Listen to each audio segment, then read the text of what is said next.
You've probably seen that video where Coyote Peterson lets himself get stung by a cow killer. The moment it happens, you can see it's not a normal sting.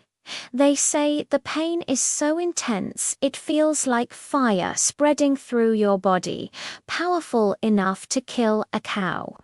Well, today I found a website that will sell you one, so I bought it. In this video, I'm going to build it a home, feed it, and then let it crawl on my arm.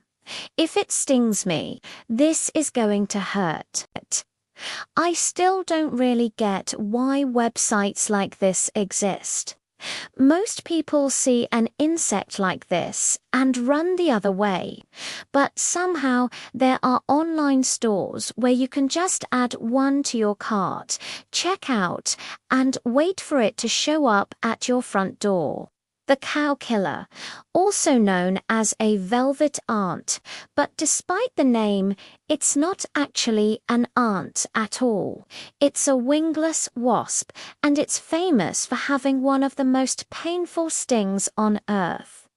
Before it arrived, I got to work building its enclosure. Cow killers live in dry desert environments, usually roaming across the ground, weaving between rocks, roots, and sand. So that's exactly what I wanted to recreate. I started by stacking these large desert rocks in a layered pattern, creating deep cracks and narrow canyons. These weren't cheap rocks, but they looked incredibly real.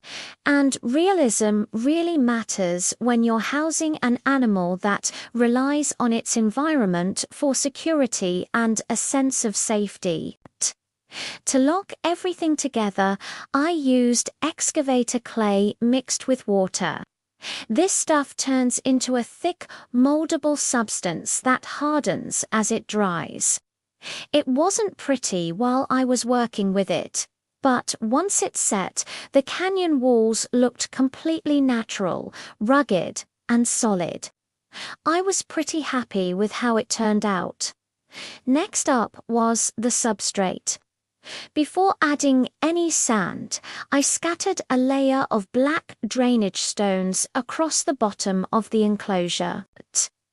This is super important to absorb any excess moisture and prevent mold from growing, which can be a real problem in a closed environment. Then I mixed desert soil with fine sand and poured it all across the floor, pushing it into all the little crevices between the rocks. The soil would help support any plants I added, while the sand would keep that authentic desert look. I finished it off with a final thin layer of pure sand on top, which just made everything feel dry and natural again. At this point, the enclosure already looked like a little slice of the desert. But deserts aren't completely empty, so I added some wood. I stretched spiderwood branches across the canyons to act like natural bridges. I also used long roots to climb the canyon walls, which made the space feel more alive and complex. Then I added some cholla wood. These are hollow pieces full of small holes, which are perfect hiding spots for an insect this size. And yes, I added a fake scorpion, not a live one, just a little desert joke to complete the scene. Now it was time for plants. Deserts don't give you a ton of options. It's pretty much succulents and cacti. That's about it. After a surprisingly disappointing trip to the garden section of the store, I finally found a small collection of desert plants tucked away indoors. I planted them really carefully, burying just the roots so they could survive in the dry conditions without rotting. The enclosure was almost complete, but every ecosystem needs a cleanup crew. First, I added tails. These are tiny insects that eat mold and break down any organic waste. In a dry enclosure like this, they're absolutely essential for keeping things clean. Next, I added some mealworms. This wasn't just for food, it was also part of an experiment. Would a cow killer actually hunt and sting its prey, or would it just ignore it? There was only one way to find out. The enclosure was ready. Everything was in place. Now, all that was missing was the cow killer itself. The package arrived and it was labeled live fish, which, I'll be honest, did nothing to calm my nerves. Inside was a small plastic container with some paper towel. No warning labels, nothing. I opened it carefully, slowly. Using a pair of long tweezers, I lifted the paper towel, and there it was, bright red, covered in those dense velvet-like hairs. It was moving slowly, but it was unmistakably dangerous. This tiny little insect carries one of the most painful stings known to science. It's not deadly to humans, but it is unforgettable. Before I moved it into the enclosure, I double and triple checked for any gaps or potential escape routes. If this thing got loose in my house, that would be a serious problem. With steady hands, I gently tipped the container and transferred it into its new home. It immediately began exploring, crawling along the sand, weaving between the rocks, and disappearing into the shadows. After a week stuck in a shipping container, it had to be hungry. According to my research, cow killers mostly feed on nectar in the wild, but they'll also eat larvae and occasionally other insects. So I started with something simple: insect jelly. This is a sugary food designed to mimic nectar. I placed a little bit of it directly in front of the cow killer. Within a minute, it found it.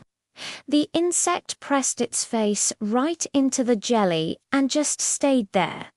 For 20 minutes, it was completely still, just eating.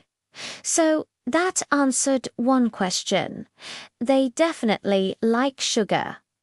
Next, I tested the insects. I gently dropped a mealworm near it. The cow killer noticed.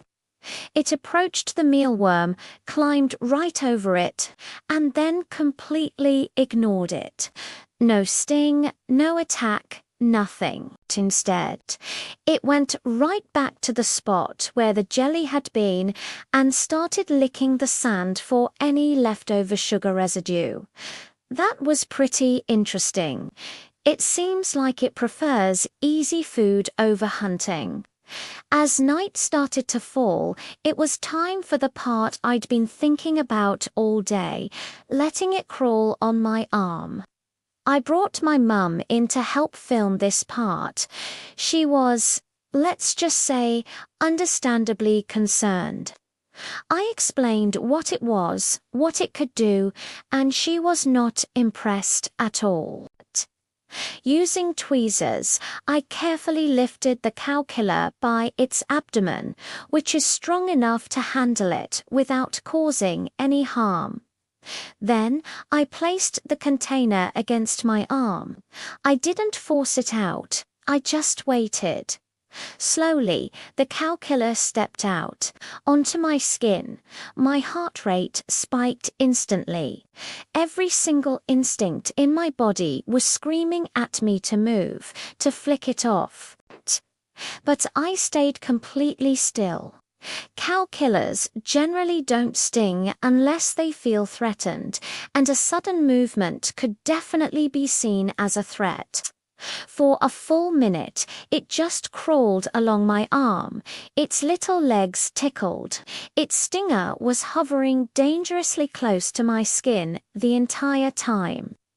At any moment, this could have gone very, very wrong. My mum asked me why I was doing this. I didn't really have a good answer for her. But when the timer finally hit 60 seconds, I gently placed the container back in front of it, hoping it would just crawl back inside. It didn't. Instead, it crawled right toward the edge of my arm and fell onto the table. I scooped it up immediately with the container and secured it back inside. No sting. But my heart felt like it had been trying to escape my chest for that entire minute. So I didn't get stung today. But this cow killer is staying with me. And if enough of you guys really want to see it, well, that sting is still waiting. Let me know in the comments if you think I should do it. Thanks for watching, and don't forget to subscribe.